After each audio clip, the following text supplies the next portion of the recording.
بسم الله الرحمن الرحيم الحمد لله رب العالمين والصلاة والسلام على أشرف الأنبياء والمرسلين محمد رسول الله صلى الله عليه وعلى آله وصحبه وسلم تسليما كثيرا كثيرا. أما بعد, my brothers and sisters, one of the tendencies that seems to be predominant today is the tendency to correct others. People seem to walk around with this thing as if it's their duty and Allah had sent them to correct others. And no amount of convincing seems to work.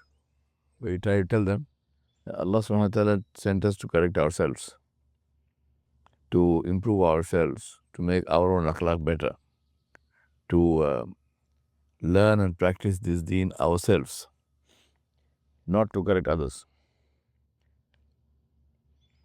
Ibn Taymiyyah rahmatullah alayh, he said, let not your correction, meaning the way you correct people, let not your correction, or let not the way you correct people be worse than the mistake. And it is so surprising to see how this is so common, where you find people over and over again, the way they correct somebody is so awful that people forget about what was said and they get stuck on how it was said. But this is the tendency. One single word, one single letter. I've seen this happening so many times, where the Imam, for example, is reciting Quran, doing a beautiful job, and thanks to his recitation, you are in khuzu, you are able to concentrate, you are able to focus in your salah, and the quality of your salah, alhamdulillah, is better than it would otherwise have been. And then when the salah is finished, somebody will say to the Imam that particular ayah, in that particular ayah, that particular word that you pronounced was wrong in this way. Some issue of tajweed. Now, tajweed is important, there's no doubt about that. But we also know the usul that as long as the mistake is not a major mistake, as long as it's not changing the name or the meaning of the word, and as long as it's not a mistake in Surah Al-Fatiha, it's not such a serious mistake. But you focus on that, and the fact of the rest of the recitation is gone from you.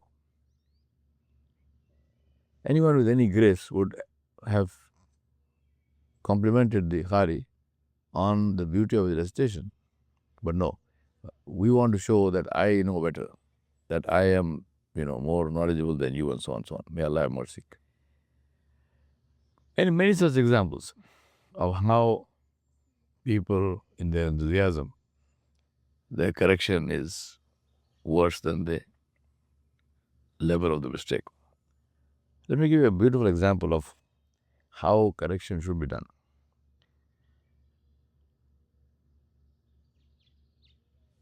There was a man in Medina, an elderly man, who was doing wudu incorrectly. And the two sons of Sayyidina Ali ibn Abi Talib radiallahu anhu, Hassan and Hussein radiallahu anhu, they saw this. So they went to the man, and Sayyidina Hassan ibn Ali radiallahu anhu, he said to the man, he said, uncle, my brother and I are having some disagreement with regard to the way in which wudu should be done. So if you don't mind, we will both do wudu before you. If you can please look at us and see and tell us which one is doing the wudu correctly and which one is making a mistake. And both of them, one by one, they did wudu, and obviously both of them did it correctly. The man realized what was going on. He realized that this was about him, not about them.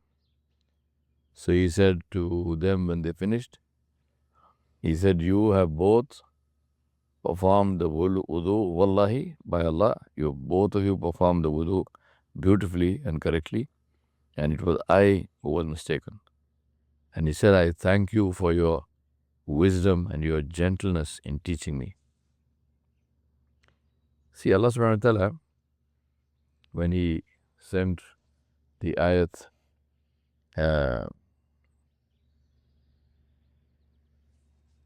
about Rasulullah, where Allah subhanahu wa ta'ala said, لَقَدْ مَنَّ اللَّهُ عَلَى الْمُؤْمِنِينَ, and the rest of the ayah, the ayah ends with, Allah subhanahu wa ta'ala said, وَإِن كَانُوا مِن قَبْلُ لَفِي ضَلَالٍ مُبِينٍ.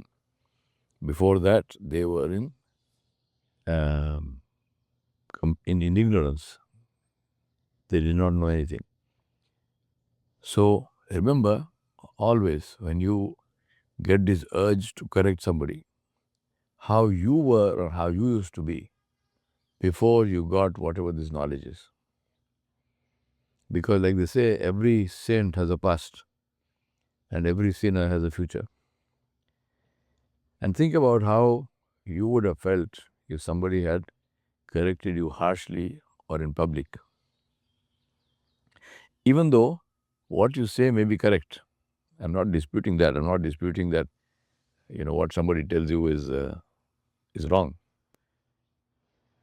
Even if it's correct.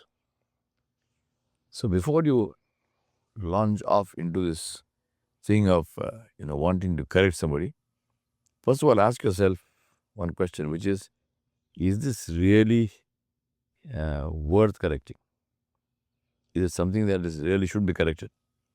And if it is worth correcting, then what is the best way to do that?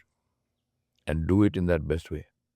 And if the answer to the first question is that it's not worth correcting, which is the case with most things, it's not really worth the trouble. It's okay. It's a mistake. It's a small mistake. It's not a big thing. And if somebody is making that mistake, alhamdulillah, Allah subhanahu wa ta'ala is the one to forgive. Leave it. It's not your job. You have not been designated to go correct the person. Leave them alone. Focus on something good about them. And praise, if you really want to have a conversation, say something good about them. Compliment them for something good that they did. Instead of focusing on correcting them. Also think about, who are you, who is that person? In many cases, the person you are correcting is older than you. He or she has more knowledge than you have. They are more highly qualified than you are. They are more prominent in the society, in the community than you are. And you turn up green behind the ears and you correct them on some small matter. Highly, highly inappropriate and just an example of bad akhlaq. So, leave it alone. Very simple principle is, when you do correct somebody, so now you have decided that you want to correct someone. So when you do correct somebody, talk about that which is the most important. Present the most important, then the next important. And engage with what is agreed upon before what is disputed. So for example, the most important thing is that we should pray.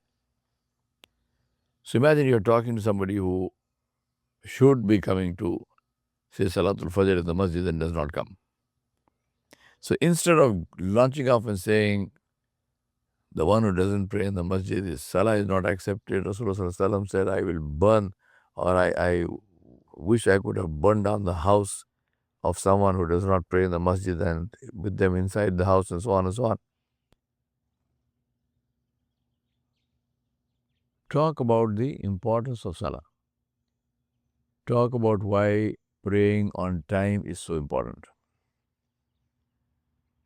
Talk about these things, because those are agreed upon.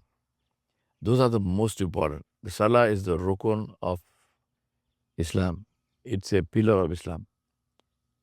And the fact remains that as long as a person is praying, whether or not he or she prays in the masjid, and which she Apart from the Zahiri scholars, others have said it for a woman it's not even necessary. So even if he doesn't pray in the masjid, as long as the person is praying, Alhamdulillah. Alhamdulillah. Now there may be many reasons why a person cannot come to the masjid. The reason that you are not aware of. Especially Salatul Fajr. Maybe the person has issue of their age, maybe it's because of their some illness, or maybe it's because, like for example, many people who have arthritis, in the morning they're extremely stiff. So to get up in the morning is a big ordeal for them. Places like this where we live in here, in the winter, there is snow, there is ice, and maybe you have a nice warm car which you can turn on remotely, and when you get to the car, the car is already heated up, and you just sit in the car and you drive. Whereas somebody else may not have that convenience. So that person may have to, for that person, you're talking about not just driving, getting into a car and driving, is maybe walking through the snow and ice and fear of slipping and falling, all kinds of stuff. So instead of thinking about all that, now you launch off into, all the worries and all the bad news about not praying in the masjid. So don't do that. Focus on the most important. And then what is agreed upon, which is the fact that prayer is important. Alhamdulillah. And then come to the next important, which is prayer in the masjid. And there again, look at the fadail of that. Talk about the benefits of praying in the masjid. Don't talk about the opposite, which is the possibility of punishment and what those punishments might be.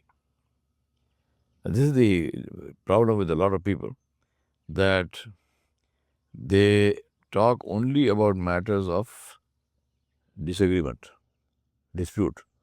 So, for example, they will focus on and fight about and talk about and debate and argue about Rafa Zain, for example, raising your hands, or about moving your finger in tashahhud, or praying with a head covering or no head covering.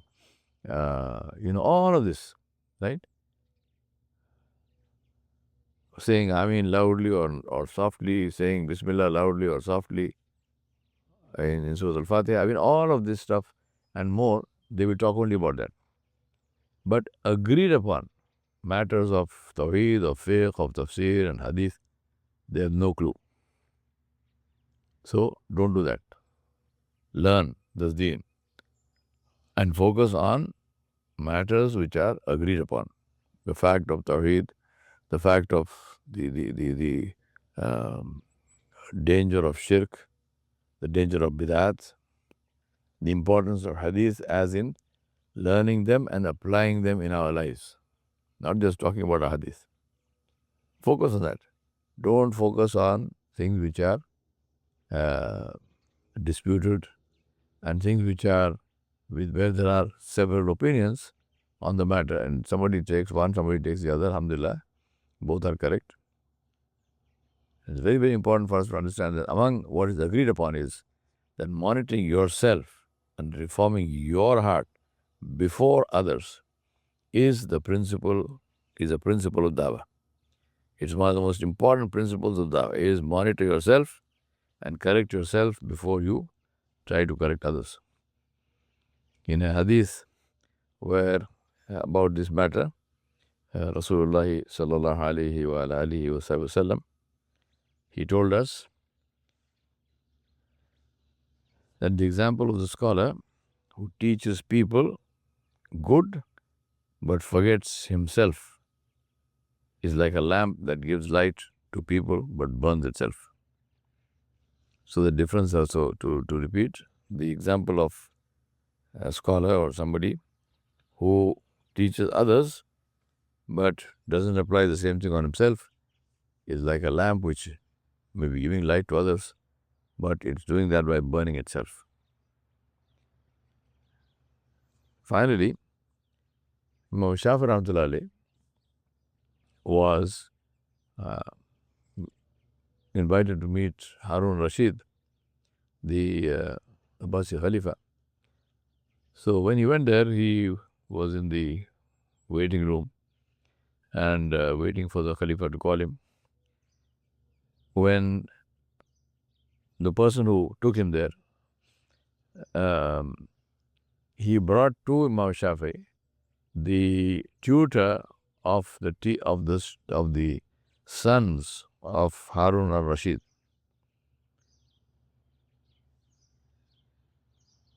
He brought him the tutor because the man thought, here's this great scholar. And so while he's waiting, let us take advantage of his presence. So he called the tutor. He said, "You go to him." He asked Sayyidina Imam Shafi Rahmatullahi alayhi, he said, "Please advise him." So Imam Shafi Rahmatullahi alayhi said to him, "Correct yourself first." He's saying to the tutor of the princes, the sons of Harun Rashid. He says, "Correct yourself first, because they will take what you do to be correct." Correct yourself first, because they will take. Who is they? The students will take what you do to be correct. Because for the student, the amal of the ustad, the action of the teacher is dalil in deen, is proof in religion. The action of the teacher, the statement of the teacher for the student is proof in deen.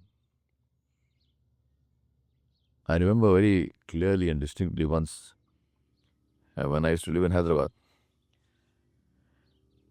I have always been against ostentatious weddings for all number of good reasons, and there are lectures of mine on this in Urdu and in English, so please listen to them. I don't want to get into the details of that now. But showing off in weddings, ostentatious weddings, wasting of money, I've been against it, and one of the ways of showing of being against it is I never participate in them myself. I don't accept invitations. I don't go. No matter how close that person may be to me in relationship, but if they have an ostentatious wedding and I get wind of it beforehand, then I don't go to that wedding. Not sometimes, it happened once. I went there and I discovered, because by the time I didn't know that, but when I got there, I saw what was happening. I turned around and went back home. So, in this case,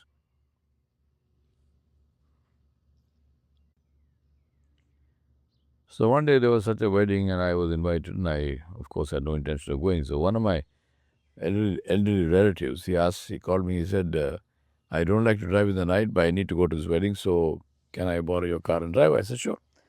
I sent my driver. He picked him up, he took him to the wedding, brought him back. Next morning, he says to me, he says, "Sir, you are the only person who was not there." By person, he means so-called scholar. He said, "You are the only person who was not there." And then he gives me a list, the names of so many scholars, Islamic scholars of my city of Hyderabad, who were all there in that wedding. And he's telling me, "Oh, sherwani pen ke bada shining kar rahe the." They're shining in their sherwanis. Now, this is the problem. The problem is that when people see, on the one hand, you have somebody saying ostentation is wrong, it is against the Quran and Sunnah. Allah subhanahu wa ta'ala said, "Innal mubaddirina kanu ikhwana shayateen," that truly the people who are ostentatious are the brothers of shaitan. On the one hand, you're reciting all of this and explaining to people that simplify your lives, don't waste money, Allah has given you wealth, use it for good things, and so on. On the other hand, people are seeing scholars of religion, and may Allah have mercy on them. Why they do that is only Allah knows. Scholars of religion, or so-called scholars, who are attending ostentatious parties, where clearly the principles of Islam are being violated. So what is the message that you are giving out actually to people, to say that all of this is really not important? This is something that is very important for people to think about, and for everyone to reflect on and say, and especially the scholars, especially the leaders, don't do something that creates a bad example for the people, for the Awam Nas, because they will take your example as being the truth. And that's why I always say, I say this about children, but it's true for everyone, not just children. That is, people listen with their eyes, not their ears. People listen with their eyes. They don't care what you say until they see what you do. We ask Allah subhanahu wa ta'ala to be people who say what we do and do what we say, and not be those who are hypocritical in our words and actions. وصلى الله على نبي الكريم وعلى آله وصحبه أجمعين برحمتك يا أرحم الراحمين.